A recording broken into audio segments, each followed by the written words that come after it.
असम के सोनतपुर जिले के अंतर्गत थेरामारा पुलिस थाना क्षेत्र के गरुडोबा के वराश्रृंगी गांव में आज रहस्यमय परिस्थितियों में मां और बेटे के शव बरामद किए गए।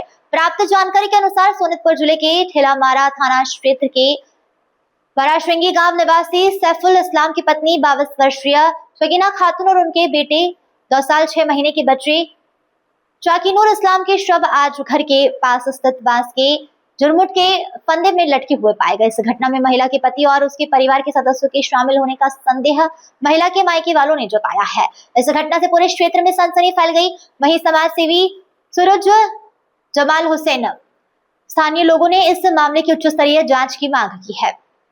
হয়, এইটো খুবেই দুৰ্ভাগ্যজনক ঘটনা।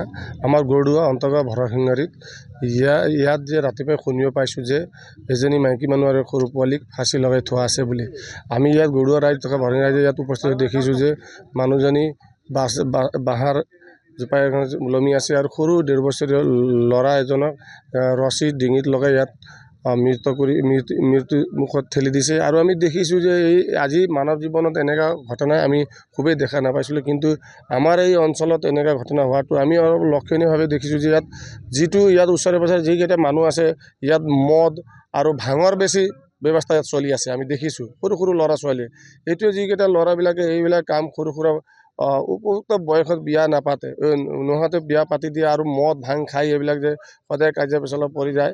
সেইকাৰণে আমি জানিব পাৰিছোঁ যে এই ভৰসিংহাৰী ৰাইজ অন্তৰ্গত আজি যিজন ঘটনা হৈছে আমি খুবেই লজ্জিত আৰু খুবেই আমাৰ দুৰ্ভাগ্যজনক বুলি আমি ভাবোঁ।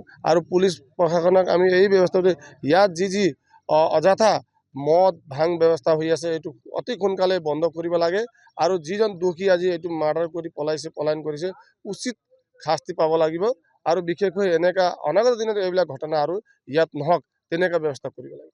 কি হোৱা বুলি সন্দেহ কৰিছে আপুনি? ঘটনাটো মানে এই ছোৱালীজনী আমি বিয়া দিয়াৰ পিছৰ পৰাই আগতে এটা বাচ্চা আছিলে, সেইটো মাৰিলে এই জোঁৱাইটোৰ মানে পৰিয়ালতে। মাৰাৰ পিছত এই ল'ৰাজনী মানে মাজতে বেমাৰ এজন পৰিলে, বহুত পইচা পাতিও দিলোঁ আমি।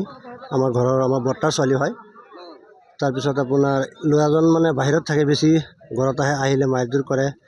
আমি লৈ যাওঁ, লৈ গৈ পেলাই আপোনাৰ আকৌ মানে গাঁৱৰ হিচাপত মিলাই মিলি কৰি দিয়াৰ পিছত এটা বাচ্চা হ'ল। আকৌ হোৱাৰ পিছত মানে এতিয়া কালি ৰাতিও ল'ৰাটোৱে মানে কৈ আছিলে মাৰি পেলাম এই যোৱা ৰাতি মাৰি পেলাম বুলি কৈছে। তাৰপিছত আমি ৰাতিপুৱা আকৌ ফোন মাৰি আছোঁ, ঘৰৰ মানুহ আমাৰ বৰ্তাই ফোন মাৰি আছে। ফোন মৰাৰ পিছত মানে ৰাতিপুৱা আমি 8টামান বজাত গম পাইছোঁ যে নাই সঁচাকৈ মাৰি পেলাইছে। আমাৰ মানে এইটো দিয়কচোন, আপোনালোকেও দেখিলে গম পাইছে, এইটোতো মানে মাৰ্ডাৰ নহয়, মানে বেলেগ নহয়, এইটো ডাইৰেক্ট মাৰ্ডাৰ হয়। আপোনালোকে চাওক, পৰিকল্পিত হত্যাকাণ্ড বুলি এইটো পৰিকল্পনা হত্যাকাণ্ড, একদম নিশ্চয় এইটো পৰিকল্পনা হত্যাকাণ্ড। এটা মানে মাৰিম কৈ আছিলে বহুত দিন ধৰি, কিন্তু মাৰি পেলালে। এইটো আইনগতভাৱে মানে প্ৰশাসনক আমি ব্যৱস্থা কৰিবলৈ দাবী জনাইছোঁ। আপোনালোকে চেষ্টা কৰক, দোষী চাওক। চাইফুল ইছলাম ল'ৰাটো, মাকৰ নামটো নাজানো বাৰু, তাই বাইককাই আছে, চবেই মিলাই পেলাই মাৰিছে।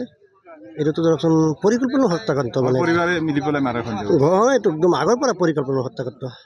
আমি ঘৰৰ পৰা আমাৰ বৰ্তাই বহুত পইচা পাতিও দিছে, সিহঁতক মাটি চাটিও কিনি দিছিলে, মানে যিমান সুবিধা দিব লাগে আমি দিছিলোঁ।